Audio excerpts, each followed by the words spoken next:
Leave alone the wildest swings you have seen in financial markets since the COVID-19 pandemic broke out. What oil markets have witnessed yesterday was bizarre. The prices of US oil turned negative for the first time in history. That means oil producers were actually paying buyers to take the commodity off their hands. Also, you need to look at West Texas Intermediate or WTI crude, which is a benchmark for US oil that fell over 300% to trade at over minus $40 per barrel. Now, anyone trying to sell a barrel would have had to pay a buyer $40 for each barrel, partly because of the way oil is traded. Now, oil is traded on its future price. In a future contract, a buyer typically pays down some money with the promise that they would take the delivery of a particular commodity on the day of expiry.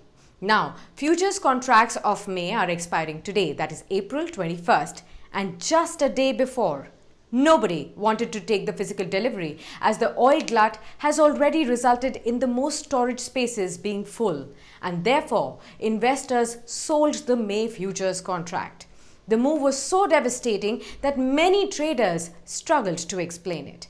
The historic reversal in pricing was a reminder of the strains facing the oil market.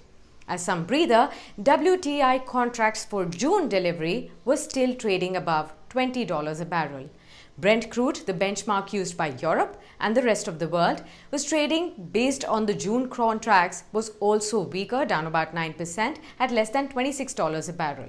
Oil prices have already been in the downward trend due to a double whammy of a price war between Saudi Arabia and Russia and demand evaporation amidst the coronavirus pandemic-induced lockdown across the world.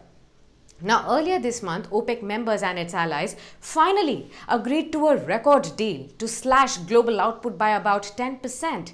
The deal was the largest cut in oil production ever to be agreed, but it now seems that the cut was too little, too late. So what next? Well, the negative prices of WTI crude will be seen as a historic first amid the pandemic and slowing economy, but largely due to a technical glitch.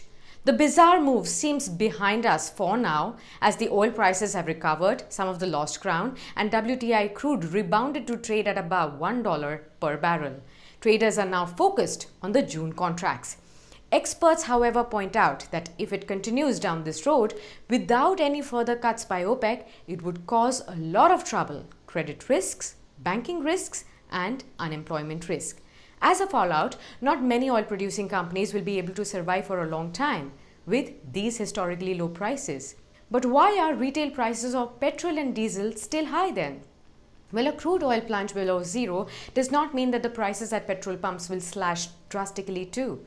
Indian fuel retailers buy most of the Brent crude oil from Saudi Arabia and other Middle Eastern countries. Now, the prices of Brent today is at around $21 per barrel. Also, India buys reserves in advance on prices prevailing at that time.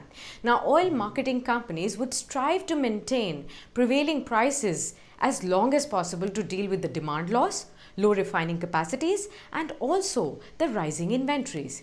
Now, while $20 per barrel, the price of Brent today, is also a steep low for crude oil, retail prices also include taxes and duties, and the government, which is already facing a financial crunch due to the slowdown and the pandemic stalled economy, has been increasing them to mop up extra funds.